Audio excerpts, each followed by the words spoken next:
Responsiva. Olha, isso aqui é uma mensagem muito interessante, importante para nós, principalmente no estágio em que nós estamos. Nós podemos dizer que nós somos o retrato da igreja dos Colossenses. Isso aqui aplica-se para nós de uma maneira muito clara. Diz assim, então vou ler os ímpares, vocês dêem os pares comigo. Graças damos a Deus, Pai de nosso Senhor Jesus Cristo, orando sempre por vós, porquanto ouvimos da vossa fé em Cristo Jesus e da caridade que tendes para com todos os santos, por causa da esperança que vos está reservada nos céus, da qual já antes ouvistes pela palavra da verdade do Evangelho, que chegou a vós, como também está em todo o mundo, e já vai frutificando, como também entre vós, desde o dia em que ouvistes e conhecestes a graça de Deus em verdade. Como aprendesse de Epáfras, nosso amado conservo, que para vós é um fiel ministro de Cristo, o qual nos declarou também a vossa caridade no Espírito. Por esta razão, nós também, desde o dia em que o ouvimos, não cessamos de orar por vós e de pedir que sejais cheios do conhecimento da sua vontade, em toda sabedoria e inteligência espiritual, para que possais andar dignamente diante do Senhor, agradando-lhe em tudo, frutificando em toda boa obra e crescendo no conhecimento de Deus, corroborados em toda fortaleza, segundo a força da sua glória, em toda paciência e longanimidade, com gozo, dando graças ao Pai, que nos fez idôneos para participar da herança dos santos na luz. Então vamos estudar esses versículos, irmãos, logicamente, rapidamente, mas tendo assim uma visão completa do que o apóstolo Paulo sentiu pelo Espírito Santo, e é o mesmo que está acontecendo conosco hoje. Nós estamos no estágio, a Igreja da Graça está, a obra de Deus aqui no Brasil, muito parecido com o que estava a Igreja dos Colossenses. O apóstolo Paulo começa dizendo que dava graças a Deus e dizia que ele sempre estava orando pelos colossenses. É uma boa política você sempre orar pelas pessoas que são de Deus. Muitas vezes nós esquecemos até de orar pelos pastores, e eles precisam de muito mais orações, muitas vezes, do que o próprio povo, porque nós somos exatamente igual a vocês, temos os mesmos problemas e ainda temos mais, a luta para manter a obra de Deus, para preparar as mensagens e para viver aquela vida de santificação, sem a qual ninguém agrada o Senhor e sem a qual Deus não pode manifestar o poder dele. Então sempre é bom a gente sentir no coração fazer uma oração. E às vezes nem esperar, você está andando na rua, lembra do missionário Soares, não, hoje à noite eu vou orar por ele, esquece. Quem sabe é naquela hora que o missionário Soares está precisando da sua oração. Então não custa nada, Deus abençoa o missionário Soares, obrigado pela vida dele, abençoa o pastor tal e tal e tal e tal. Então o apóstolo Paulo falando, e que estava orando sempre, por que ele orava sempre? Porque ouvimos da vossa fé e da caridade que tendes para com todos os santos. Então duas coisas chamaram a atenção do apóstolo Paulo. Primeiro era a fé que os colossenses estavam possuindo em Deus. Isso é muito importante. Quando a pessoa tem uma fé livre, uma fé límpida, uma fé cristalina, uma fé pura, uma fé evangélica, porque tem muita gente que tem uma fé, mas misturada com outras coisas, e aí a fé não opera. Ou a fé é bíblica ou ela não opera de jeito algum. Então é preciso orar. Ele lembrava da fé e da caridade que os colossenses tinham para com todos os santos. É preciso orar para que as pessoas possam continuar com essa caridade. Caridade é o amor de Deus para com todos os santos. Tem muita gente que nunca viu um santo na vida, irmãos. Quantos de vocês nunca viram um santo, irmãos? Eu nunca vi, missionário. Algumas pessoas, a maioria já viu, quer dizer, toda pessoa que é santificada pelo sangue de Jesus, quer dizer, essa aí não está falando dos santos que já morreram, mas São Pedro era santo? Era, São Pedro era um santo de Deus. Mas nós devemos orar a São Pedro? Não, nós só oramos ao Pai em nome de Jesus. Quer dizer, o santo morreu, ele continua com o Senhor Deus. Hoje Deus tem a Santa Maria, a Santa Sônia, São Romildo, São Geraldo, quer dizer, ou seja, essa pessoa que aceitou Jesus, ele é santificado pelo sangue de Jesus. Não que ele seja mais importante que os outros, não que porque a pessoa orou e aconteceu o milagre, que ele agora é santo, não. Todas as pessoas que aceitam a Jesus, elas são santificadas pelo sangue de Jesus. E Deus não tem duas qualidades santificadas, duas qualidades de filhos. As pessoas têm a santificação através de Jesus. Então é isso que ele estava falando. Continuando. Por que eles tinham essa fé e essa esperança? Por causa da esperança que vos está preparada nos céus, da qual já antes ouviste pela palavra da verdade do Evangelho.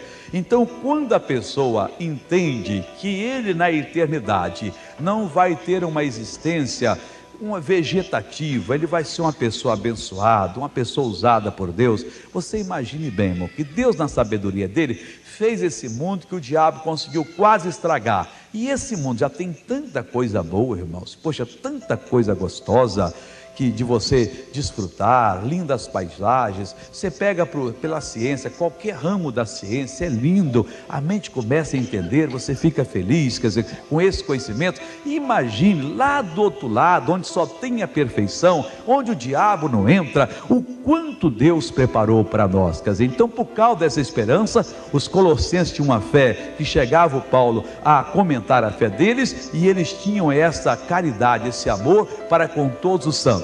Bom, continuando, o Evangelho da verdade que já chegou até vós, como também está em todo mundo, graças a Deus, e já vai frutificando como também entre vós, desde o dia em que ouviste e conheceste a graça de Deus em verdade. Bom, isso aqui eu vou pular porque está muito claro, eu quero começar aqui a partir do versículo 7. Como aprendeste de Epáfras? Epáfras era um fiel ministro de Deus, amado conservo, nosso amado conservo, que para vós é um fiel ministro de Cristo. Eles tiveram a felicidade de terem sido evangelizados e terem crescidos na graça pelo Epáfras. É muito importante, irmão, o trabalho que um homem de Deus faz. Há um tempo atrás, um cidadão veio me procurar, de uma certa cidade do Brasil, e contou-me até um caso terrível. Eu fiquei assim horrorizado. Ele até tentou o suicídio. Ele fez um grande seguro para sua família e tentou, mas não foi, graças a Deus que não consumou, e teria perdido a vida e a salvação, pensando em deixar a família bem. Que negócio terrível assim, mas ele simulou como se fosse um acidente. Então ele me contou e disse: missionário, o que nos entristeceu é o seguinte: na nossa igreja nós éramos, vamos dizer, 20 empresários, e além do povo total, a igreja era uma igreja viva, todo mundo ali prosperando, tal. Foi entrar um certo pastor, começou com um certo tipo de ensinamento, foi todo mundo, um a um, perdendo tudo. Não tem um empresário mais na igreja hoje de pé, missionário. Os que tinham, foram à falência. Quer dizer, quando a pessoa não tem juízo de Deus, não se consagra, não busca na palavra e não traz a revelação, as pessoas não crescem. Você vê a responsabilidade do ministro. Ele não pode chegar aqui na hora do púlpito, a Bíblia, e começar a pregar qualquer coisa. Ele tem que se consagrar, pensar nas ovelhas dele, orar, se interessar pelo estado delas, buscar de Deus, receber o recado, às vezes um recado bravo, e não vou dar esse recado, e fala sério, às vezes magoa até uns corações, mas é bom quando magoa, porque a pessoa se arrepende e melhora. E o Epáfras era um desses pastores que realmente soube ensinar aquele povo a crescer, e o Paulo comentou aqui que era considerado um fiel ministro de Cristo. Fiel ministro não é aquele que dá tapinha nas costas, dizendo: tudo está bem, você pode fazer, Deus está vendo esse negócio, Deus entende. Não. Fiel ministro é aquele pai realmente, às vezes muito rigoroso, mas que ensina o filho o bom caminho. O filho olha para trás depois: não, realmente meu pai era rigoroso, mas ensinou-me o bom caminho, e graças a Deus por isso. Bom, aí vai chegando o ponto agora, o qual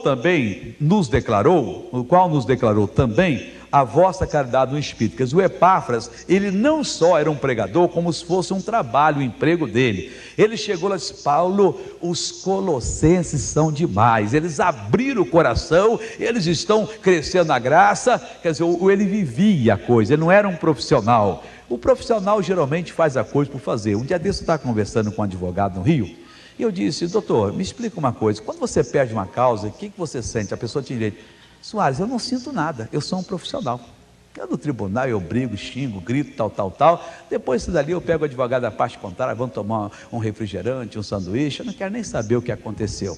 Não estou nem aí, quer dizer, ele é um profissional, mas o pastor não pode ser um profissional. Se ele perdeu uma batalha, se o membro desviou, ele tem de meter o joelho no chão, chorar, buscar de Deus. Deus não pode, ele tem de fazer o trabalho, não como um profissional, mas como um homem de Deus. E o Epáfras era isso, chegou e disse: Paulo, eu estou simplesmente maravilhado com os colossenses. É mais ou menos como o pessoal está da Igreja da Graça, determinando, tomando posse da bênção, crescendo, conquistando o bênção de Deus, vivendo uma vida santa, sem condenação, podendo entrar diante de Deus. Mas esse ponto ainda é pouco. E o diabo sempre volta com as tentações. Ele tentou Jesus, e diz a Bíblia Sagrada que ele deixou Jesus até momento oportuno. Depois ele voltou para tentar Jesus, e ele volta para tentar. Às vezes o irmão que está 10 anos na igreja começa a ficar frio na fé, depois desaparece e vai embora. O pastor tem de fazer alguma coisa. Você é a mesma coisa. Você trouxe o seu marido, trouxe a sua mulher, trouxe o seu filho. De repente passa uma nuvem estranha, a pessoa vai ter um certo comportamento, vai mudando, e você tem de fazer alguma coisa. Não só quando está mudando, mas principalmente quando é comentável, no bom sentido de comentar, quer dizer, a fé, o que ela está conseguindo. Vamos ver o que Paulo fala agora. Agora começa a parte mais importante. Por esta razão, nós também, desde o dia em que o ouvimos, não cessamos de orar por vós e de pedir que sejais cheios do conhecimento da sua vontade, em toda sabedoria e inteligência espiritual. Então entenda bem, o Paulo sabia fazer a obra de Deus. Quando o Epáfras veio e trouxe a boa notícia, o Paulo reuniu todos os seus pastores, os seus obreiros, o seu povo, e disse: pessoal, eu tenho uma carga para vocês agora, um assunto de oração. Nós precisamos de orar muito pelos colossenses. Irmãos, aquele que está de pé, diz a Bíblia, cuide que não caia. Então precisa se orar para a pessoa poder resistir no dia mau, porque o diabo, ele anda ao nosso derredor, bramando como leão, procurando a quem possa tragar, e infelizmente ele tem tragado a muitos. Às vezes é a mulher cristã que vê o marido começando a se desviar e não chama ele à repreensão, não lhe dá uma bronca espiritual, não intercede por ele, não lhe abre os olhos. Às vezes é o marido cristão, ele vê a mulher desviar, mudar o comportamento, e ao invés de chamar minha esposa, antes de mais nada, você é minha irmã em Cristo. E isso não é procedimento de cristão. Vamos parar e vamos tomar uma posição. É o casal que vê o filho também se desviar, o rapaz vê a namorada vê o rapaz, e não toma uma posição, e um vai cedendo ao outro, e depois, quando vê, a queda é grande e o prejuízo é maior. O Paulo disse: não, vocês estão bem, mas nós não cessamos de orar por vós, de batalhar espiritualmente. Isso é muito importante. Se cumpre a palavra de Deus: orai uns pelos outros, porque você não sabe, irmãos, quem é que está fraco. No meio dessa multidão, eu sendo pastor, como é que eu posso conhecer todo mundo? Mas cada um de nós começar a orar pelo outro, e se sentir que o outro está no erro, ao invés de dar com a língua nos dentes, começar a propagar para todo mundo, se começar a orar, nós curamos a igreja, nós mudamos a situação. Então o Paulo orava, ele orava e pedia. Porque o que ele orava e pedia? Que eles fossem cheios do conhecimento da vontade de Deus. Olha, isto aqui deve ser motivo das suas orações. Meu Deus, eu tenho que estar cheio, plenamente entendendo o que é a tua vontade. E eu pergunto: você conhece a vontade de Deus? Ainda não. Então tem de orar. Isso deve ser motivo da nossa oração. Meu Deus, eu preciso estar plenamente certo, convicto, entender qual é a tua vontade para a minha vida, qual é a tua vontade para a Igreja da Graça, qual é a tua vontade para a tua família na face da terra. Porque, meu irmão, o diabo não está satisfeito. O diabo está vendo que Deus está nos guiando por um caminho. Ele tem reunido os seus servos e eles estão atacando de todos os lados. Não mais aquele ataque frontal, aquele ataque de nos acusar de coisas que não somos, porque já caiu de moda e não dá mais para tal. Mas está fazendo agora pessoas, grupos que não tem nada a ver com a palavra de Deus, e imitar exatamente o que acontece em nosso meio, imitando os hinos, tentando imitar línguas estranhas, dando um show tremendo para poder tirar alguns da presença de Deus e levá-los para a perdição. O Paulo sabia disso, e o Paulo dizia: desde o dia que ouvimos as boas notícias, nós não cessamos de orar e de pedir por vós, para que sejais cheios de toda a vontade de Deus, da plena vontade de Deus. Conheçam qual é a vontade de Deus, mas conheçam como? Ele explica aqui: em toda a sabedoria e inteligência espiritual. Não é um conhecimento, irmãos, mental, um conhecimento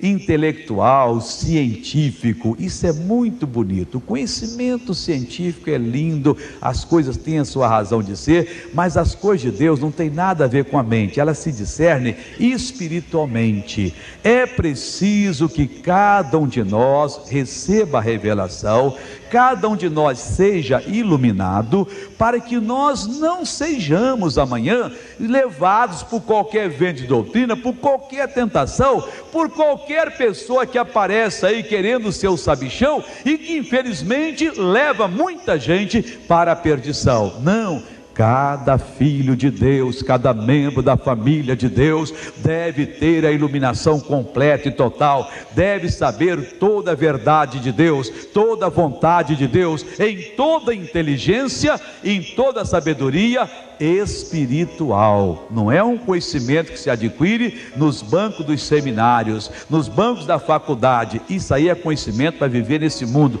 que é bom, e todo mundo deve buscar também se aprimorar, estudar para viver melhor entre os homens, mas principalmente orar, porque esse conhecimento vem pela oração e a meditação na palavra, para que a pessoa seja cheia da plena vontade de Deus, do conhecimento da vontade de Deus, em toda a sabedoria e inteligência espiritual. Mas para que eu preciso disso? Veja o versículo seguinte: para que possais andar dignamente diante do Senhor. Olha, isso aqui é tudo. Se você não for cheio, mas você mesmo, seu espírito, não é você receber da minha cabeça aquilo que eu entendi, é você ter o contato direto com Deus, conhecer a plena vontade de Deus. Se você não tiver, você nunca andará dignamente diante do Senhor Deus. Vai ficar fazendo falta, e essa falta não lhe dará condições, não lhe permitirá assumir uma vida digna diante do Senhor. Anda digno diante de Deus aquele que tem um pleno conhecimento da vontade de Deus, aquele que sabe que está trabalhando aqui porque é a vontade de Deus, está morando aqui porque é a vontade de Deus, está fazendo isso porque é a vontade de Deus, não faz aquilo que aquilo não é a vontade de Deus. É a pessoa que realmente está tomando posse da bênção e agradando a Deus. E Deus quer que todos nós andemos dignamente diante dele, irmãos, ele olhando para nós e tendo felicidade. Lá vai o José, lá vai a Maria, lá vai o Pedro, lá vai a Susana, e vão eles fazendo a minha vontade. São pessoas que estão me dando alegria. Eu posso confiar neles, eu posso trazer para o trabalho deles uma pessoa problemática, que eles vão levar aquela pessoa à solução. Eu posso trazer para o Pedro, para o escritório dele, uma uma mulher bonita que, se eu levasse para outro lugar, ela iria se prostituir. E o Pedro não vai levá-la à prostituição, ele vai levá-la ao conhecimento de Deus. A Susana não vai cair com Geraldo, ela vai levar, vai dar um bom testemunho. Eu posso trazer um empresário para esses amigos, essa vizinhança proletária, e eles não vão querer conseguir algum recurso material com ele. Ao contrário, eles vão dar algum recurso espiritual. Quer dizer, eles não vão querer fazer a obra deles, vão fazer a minha obra. Eles vão andar dignamente. Ninguém anda com dignidade diante de Deus se não souber qual é a plena vontade de Deus, e isto nós precisamos fazer. Paulo sabia disso. Toda aquela festa que estava acontecendo na terra dos Colossenses, toda aquela alegria que era comentada em toda parte, esse povo é nobre, esse povo é grande, esse povo está amando a Deus, tudo aquilo iria perder se eles não tivessem o pleno conhecimento da vontade de Deus. Irmãos, hoje o Brasil está dormindo, está acordando, ouvindo a mensagem de Deus. Nunca houve isso na pátria brasileira. Hoje se tem a Bíblia aberta como nunca se teve antes. Pessoas estão determinando em todas as partes, mas tudo isso poderá vir a perder se você individualmente não crescer no entendimento, na sabedoria e inteligência espiritual, e não tiver o entendimento da plena vontade de Deus. O que é que Deus quer para você? O que é que Deus quer no mundo? O porquê que as pessoas estão traindo umas às outras? O porquê que as pessoas, às vezes, do Evangelho estão tentando se fazer do Evangelho através de política, usando o púlpito para aquele trampolim, para poder se fazer, esquecendo que o povo de Deus às vezes tem de sofrer para poder agradar a Deus, tem que sofrer a acusação, a perseguição, mas muitos estão usando o púlpito para fazer uma promoção pessoal. É tudo na base da promoção. Então nós temos que ter esse entendimento, e Deus quer que nós tenhamos.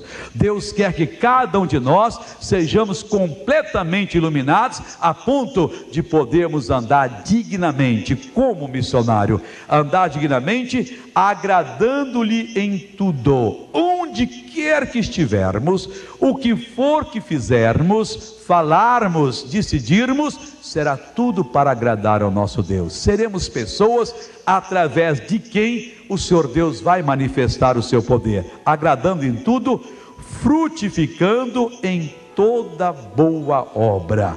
Tudo aquilo que nós fizermos deve ser uma boa obra, mas não deve ser uma obra estéril, uma obra que fez e acabou. Não, ela vai dar frutos, ela vai render dividendos, não para nós, não para quem venha bater palma para nós, mas sim para que o Senhor Deus seja glorificado. Estamos hoje, vamos dizer, em problemas financeiros, começamos a buscar a vontade de Deus e às vezes somos rebeldes. Deus está dizendo: a vontade minha é aqui, e você quer para cá. Eu, quando entendi, aos 20 anos de idade, que Deus queria que eu fosse pregador, eu relutei como todo mundo reluta, lendo o livro Curar os Enfermos, e eu pleiteei com Deus: mas Deus, o Senhor sabe que eu sempre quis ser médico, esse é o desejo do meu coração. Logo agora que a embaixada soviética me deu uma bolsa de estudo, mandou-me estudar a língua russa, já estou no 4º livro, e vão me mandar para Moscou fazer medicina, eu lhe prometo, eu não vou ser um comunista, eu vou lá, aconteça o que acontecer, eu vou manter a minha fé em ti, eu vou voltar, eu vou então fazer a extensão para poder clinicar aqui no Brasil, e eu lhe prometo que eu vou servir ao Senhor. E eu fui falando com ele, aquela voz, 1000 vozes, parecia 1000 vozes, eu não ouvia a voz, mas era uma sensação de falar: eu quero que você lhe pregue o meu evangelho, que você saia e desentupa os ouvidos surdos, que faça os cegos enxergarem, que faça os mudos falarem, que faça os paralíticos andarem, tudo aquela pressão ali. E eu disse: mas Deus, tu sabes o porquê que eu quero ser médico? Aí eu ouvi uma voz bem baixinho a falar: olha, com o meu poder você vai curar muito mais pessoas e ainda vai levá-las para o céu. Eu disse, tá bom, Deus, eu agradeço, eu vou tomar uma posição. Se eu voltei daquelas férias no Espírito Santo, não voltei mais no curso Brasil-Russa, desisti, fui lá e falei, não quero mais estudar, mudei de história, de ideia, e fui servir a Deus. Hoje eu sou feliz servindo ao Senhor Deus, mas o desejo meu era fazer aquilo. E por que você que tem ouvido essa voz, não obedece ao Espírito de Deus? Não, mas eu quero ter uma carreira grande. Meu irmão, é melhor obedecer do que sacrificar. Então nós temos que em toda boa obra frutificar. Hoje talvez você está numa situação difícil, que Deus está lhe chamando para uma coisa, mas eu não quero. Obedeça. Deus quer fazer de você uma bênção, Deus quer abrir as portas para você, Deus quer lhe ungir, lhe abençoar, Deus quer fazer de você uma pessoa vitoriosa, agradando-lhe em tudo, frutificando em toda boa obra e crescendo no conhecimento de Deus. Quer dizer, você vai ser uma pessoa que andará dignamente quando você agradar a Deus em tudo, frutificar em toda boa obra e crescer no conhecimento de Deus. Você abre a Bíblia e Deus mostra para você, Deus lhe revela, e você vai então se iluminando. Esta é o propósito. Foi por tudo isso que Paulo orou para eles, para que eles pudessem ter o pleno conhecimento da vontade de Deus. Versículo 11 diz, corroborados em toda a fortaleza. Essa palavra significa fortalecidos, em toda a fortaleza de Deus. Tudo aquilo que de Deus é poder, nós devemos ser fortalecidos, em todas as áreas do nosso ser. Qual área da sua vida que você é frágil, é débil? Em que área da sua vida que o diabo tenta você? Tem pessoas que são frágeis na área em relação à ingratidão. Basta uma pessoa fazer uma ingratidão que eles tomam a raiva daquela pessoa e não perdoam. Deus quer lhe fortalecer naquela área para você ser igual a Ele. Há pessoas que têm um vício de contar para os outros, mas não aguenta nem um minuto aquilo que soube da outra pessoa que andou errada. Você é fiscal de alguém? Como é que você tem coragem de falar mal dos outros? Que sujeirada é essa? Para com isso, meu irmão. E naquela área que você é fraco, Deus quer lhe fortalecer. Há outras pessoas que são invejosas, não podem ver um cidadão com um carro importado, com uma casa melhor, que cresce um negócio dentro delas e elas ficam desesperadas. Às vezes até pregador, irmãos. Eu sei uma vez de um pregador que chegou na casa de um outro, e eles eram muito íntimos. Chegou ele e a mulher, e o outro estava fora, e a esposa inadvertida disse, olha aqui, olha o que o meu marido comprou, tinha lá 3 ternos. Disse, Maria, vamos comprar amanhã. Ela disse, eu senti tão mal, que assim, mas como é que pode um homem de Deus ter uma inveja assim? E tem gente que trabalha só por causa da inveja, irmãos. O que move ele é inveja, porque se o outro teve um sucesso, ele tem de ser um sucesso maior. Isso é servir a Satanás, irmãos. O outro teve um sucesso, oh glória a Deus, bendito seja Deus, que beleza, irmãos. Um dia desse veio aqui o pastor americano Morris Cerullo, e um irmão chegou, irmão, que beleza, ele orou e um surdo foi curado. Sou, irmão, que maravilha, mas foi mesmo. Agora eu, para que dizer, mas na minha reunião tal, Jesus curou 7 surdos, para que eu vou entrar em disputa? Ora, se Deus curou, porque Ele quis curar naquela reunião, se curou no outro, que quis curar, eu até disse, oh, glória a Deus, e é um grande homem de Deus. Mas muita gente não faz isso, irmão. Muita gente quando ouve, entra um inveja no coração, fala até mal, mas eu sei de uma coisa. Mas irmão, deve saber de muitas coisas mesmo, porque nenhum de nós é perfeito, somos perfeitos. Se você trouxer uma lente perto de mim, você vai ver que eu não sou aquele que você pensa que eu sou, e assim de qualquer outra pessoa. Não existe essa pessoa perfeito, só tem nosso Senhor e Salvador Jesus Cristo. Enquanto estivermos aqui, seremos imperfeitos, mas nós podemos e devemos ser fortalecidos em toda fortaleza, naquele ponto em que você é frágil. Missionário, eu sou frágil. Quando eu vejo, eu estou reparando na pessoa do sexo oposto com desejo lascivo. Então peça a Deus, Deus, eu quero ser fortalecido, eu quero que o Senhor santifique os meus olhos, eu quero que o Senhor tire essa escama maligna daqui e me santifica, para mim olhar para uma pessoa e ver nela um filho, uma filha do Senhor Deus, e não mais com aquele desejo maligno. Paulo está dizendo, isso vai acontecer se você for fortalecido em toda a fortaleza de Deus, irmãos. E Deus tem fortaleza para você em todo o sentido da sua vida. Onde Onde é a sua debilidade? Em que ponto você é frágil? Não negue, não chegue diante de Deus, diga: Deus, eu sou frágil nessa parte e eu quero me fortalecer, e Deus haverá de lhe ajudar a ser fortalecido com toda a fortaleza espiritual, segundo a força da sua glória. Quando a palavra de Deus se revela naquela parte, não perca. Eu lembro, irmão, que eu era rapaz na igreja. Um dos pastores da minha igreja, ele era até médico, hoje ele é pastor aqui em São Paulo. Ele estava pregando, foi uma tarde, eu precisava daquela mensagem. E quando ele pregou sobre a concupiscência dos olhos, um pouco culto esse pastor, e às vezes ele adentrava nos termos meios filosóficos, mas cristãos, evangélicos. E quando ele pregou ali, mas foi uma mensagem tão ungida que eu precisava daquela santificação nos meus olhos. Eu falei ainda há pouco, tirar como se fosse assim, escamas, e foi que eu vi.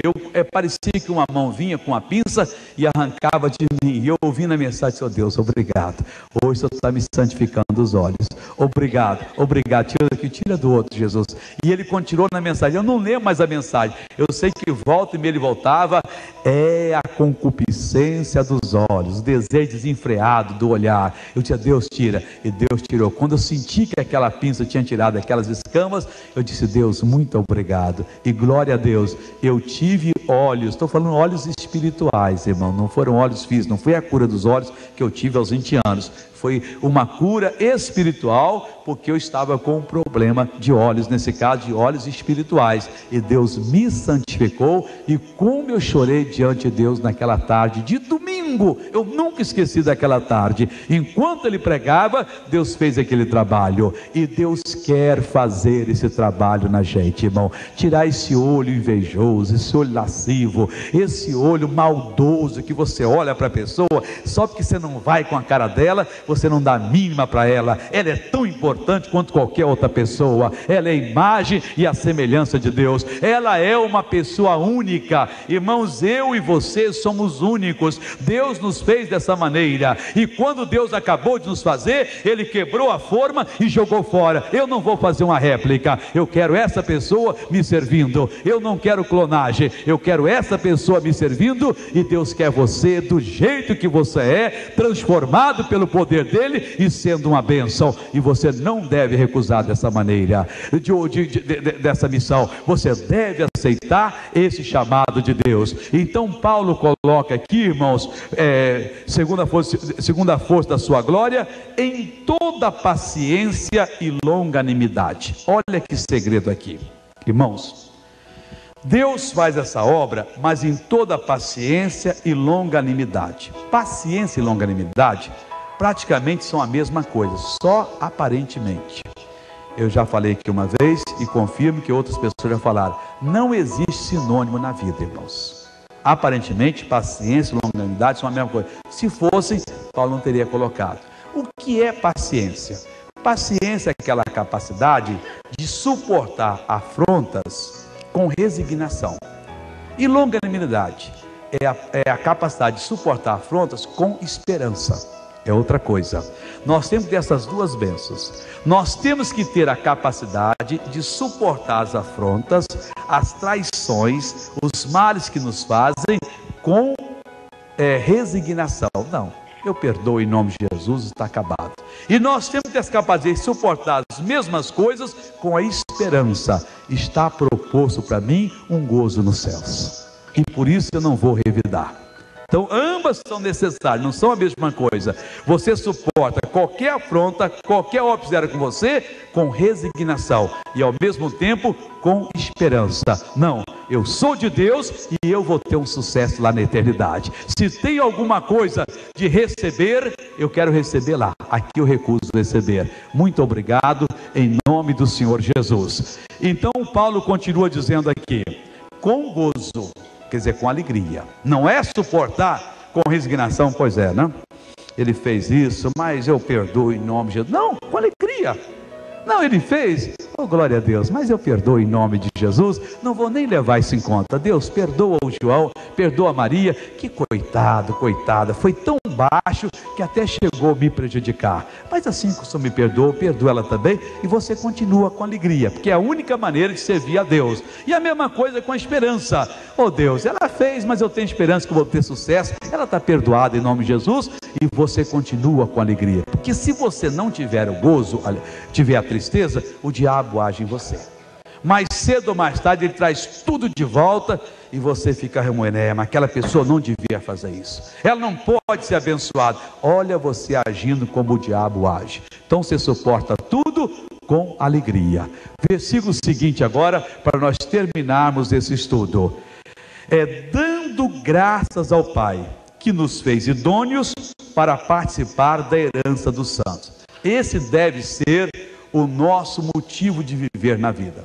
Qualquer coisa, boa ou má, que nos aconteça, demos graça ao Pai, porque Ele nos fez idôneos, capazes, merecedores, aptos de participar da herança que os santos, os santificados pelo sangue de Jesus, têm na luz, na revelação da palavra de Deus. Então, tudo bem. Aconteceu, mas eu posso participar da herança. Eu posso usar o poder de Deus. Eu posso desfazer isso. Olha, mas estão montando isso para você. Tudo bem. Aprenda a entrar no seu quarto, liberar o poder de Deus. O poder de Deus irá lá e vai desfazer aquele mal em nome de Jesus. Isto é o que você tem de fazer. Mas planejar o contra você. Eu estou me lembrando agora, em 79, nós estávamos com um trabalho muito forte na TV Tupi. E naquele tempo o Brasil parecia que ia tornar-se num terreiro de feitiçaria, irmãos. E a coisa era muita perseguição, mas muita mesmo. A pessoa ia na televisão de cara e agredia a gente com palavras pesadas. E perseguição, telefonema, vou acabar com você, seu filho disso, mas coisa brava, perseguição até de subornar policiais, nos convidar à delegacia, naquela época de arroxo ditatorial. Chegava lá, não dava em nada, porque não tinha nada. A obra de Deus é feita às claras, mas era uma perseguição violenta. E o cidadão que fazia o corte do nosso programa, a montagem na TV Tupi, era um cidadão muito capaz. Não vou citar nomes aqui, mas um dos melhores do Brasil. Até um que fazia o áudio, ele está no emissor, de vez em quando eu ouço o nome dele, é cara capacitadíssimo. Eles eram funcionários da Tupi e estavam designados para fazer o nosso programa. Esse cidadão que fazia o corte me chamou um dia: pastor, você vai me perdoar o que eu vou lhe falar. Eu não vou fazer mais o corte do programa, não que eu não gosto do senhor, eu criei até na sua mensagem, mas eu sou um profissional. É que a Liga das Feitiçarias aí, tem um nome essa liga, ela comprou um horário aqui na televisão e me chamaram para produzir, e na conversa deles é exatamente para acabar com o trabalho de vocês. E pastor, eu já gravei um programa com eles. Olha, trouxeram aquelas roupas bonitas, eu dei um show, só me perdoa, mas eu sou profissional e eu vivo do dinheiro, e a televisão deixou assim, me pagaram por fora e tal, e vai entrar no ar esse programa. Bem, aparentemente eu não tinha nada a temer, mas eles iam destruir muitas pessoas que estavam começando a ouvir o Evangelho. O que você acha que eu fiz? Chorei diante de Deus? Não. Eu entrei diante de Deus numa oração e disse: Deus, em nome do Senhor Jesus, eu coloquei os pés nessa emissora, o Senhor me deu esse canal para falar de Jesus, e eu não permito que o diabo venha atrapalhar aqui, pois em nome de Jesus eu digo, esse programa não entra no ar. E ia entrar no ar.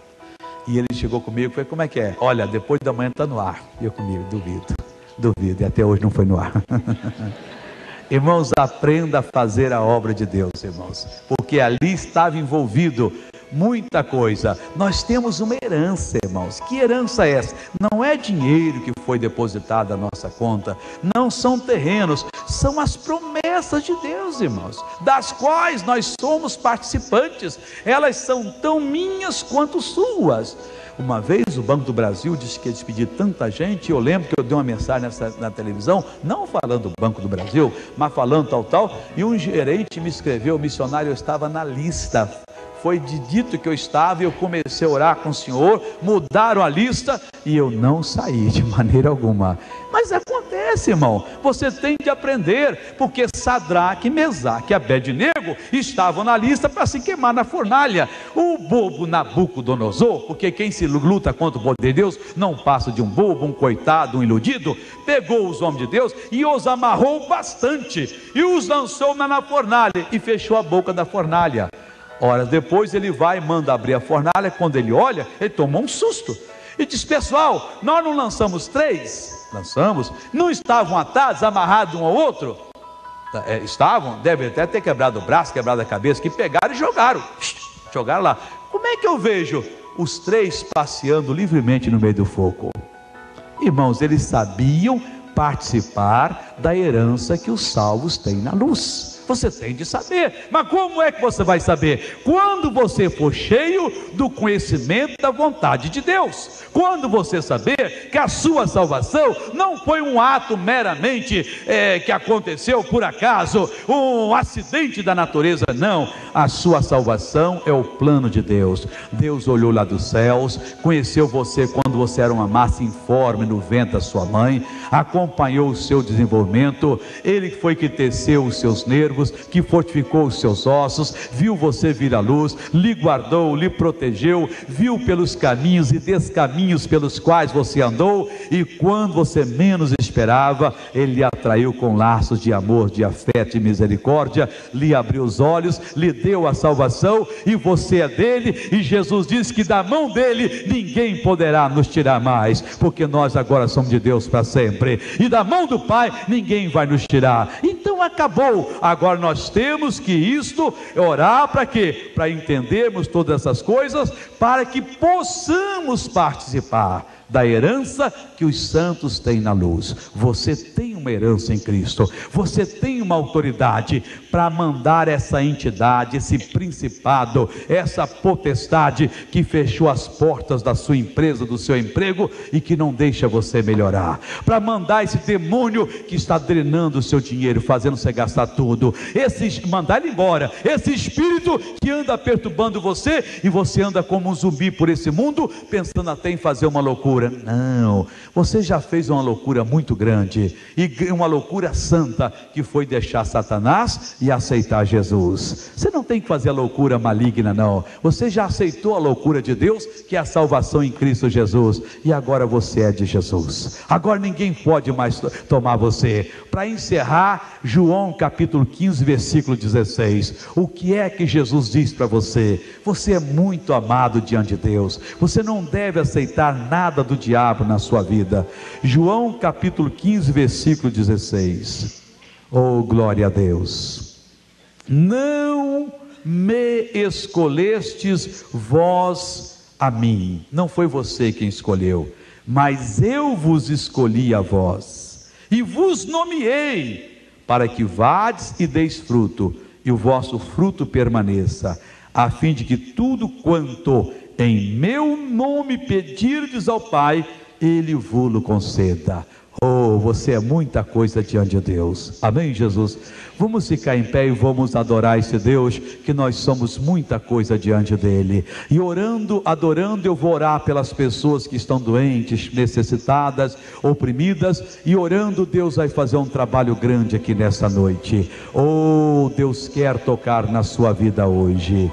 Pai, olha por todas essas pessoas que aqui estão. Oh, nós te adoramos, ó Deus, por essa palavra tão bonita. Deus, que nos fez acordar que não somos produto do acaso, de um acidente, mas nós fomos comprados pelo precioso sangue do Senhor Jesus Cristo.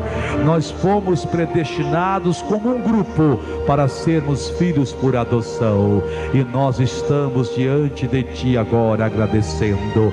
Oramos por aqueles que não entendem que basta aceitarem a Jesus, que também passarão a ser de Ti.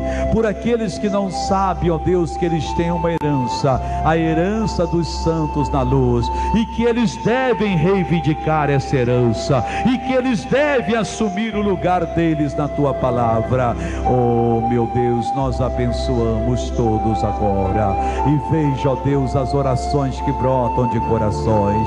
Algumas pessoas sentem, ó Deus, porque tem caído, tem escorregado, tem feito o que não serve, mas elas pedem o perdão do Senhor agora. Elas se arrependem do pecado, elas pedem a purificação.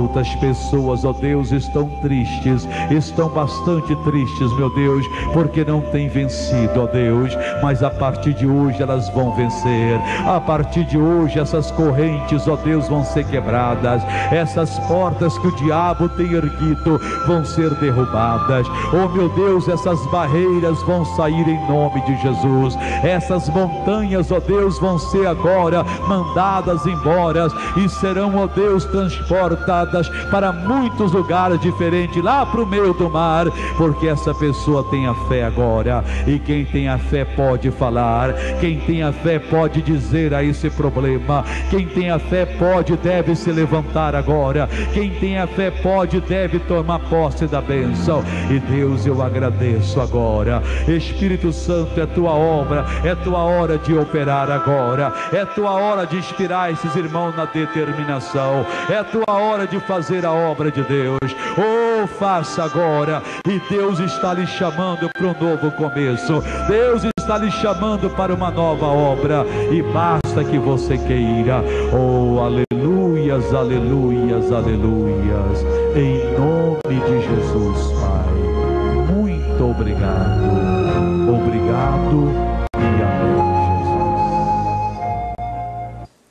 Muito bem, amigos, depois dessa mensagem, eu acredito que muitos amigos que não entendiam o que é andar dignamente diante do Senhor passaram a entender, e agora vão louvar o nosso Deus, andando, vencendo, prosperando, sendo curado e desfrutando de todas as bênçãos que Ele providenciou para nós.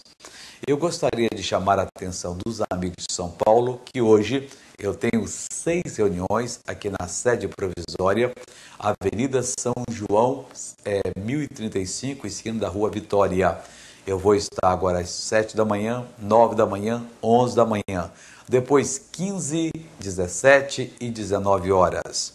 Agora eu quero fazer um convite especial para a consagração que eu vou fazer no próximo domingo. Nós vamos ter exatamente no próximo domingo 24 horas em que eu estarei sem comer, sem beber e sem falar com ninguém. A não ser falando com o nosso Deus. Logicamente, não falando 24 horas direto. Eu vou estar lendo a Bíblia, ouvindo alguma mensagem de pregadores, meditando na palavra de Deus, escrevendo alguma coisa. Bem, eu vou passar 24 horas diante de Deus. O que é que eu vou fazer nessas 24 horas? Há um grupo de pessoas que está participando do projeto de vida para 1999. E se você precisa de uma graça de Deus, entre comigo nesta associação de fé. Eu vou estar diante de Deus, intercedendo pelos amigos, suplicando a bênção do Senhor, e eu tenho certeza que tudo que nós determinamos em nome de Jesus, Ele fará por nós.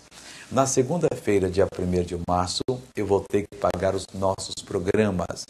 Então eu gostaria que você fizesse um voto ao Senhor Deus de me ajudar esse mês. Essa semana você depositaria e mandaria para minha carta. O bom seria que se fosse amanhã, porque daria tempo da carta chegar até ao meu endereço. E eu então vou apresentar você e os seus problemas diante de Deus. E você me ajudando com quanto, missionário? Você que diz quanto. Há pessoas que só podem com R$30, outros podem com 50, com 100.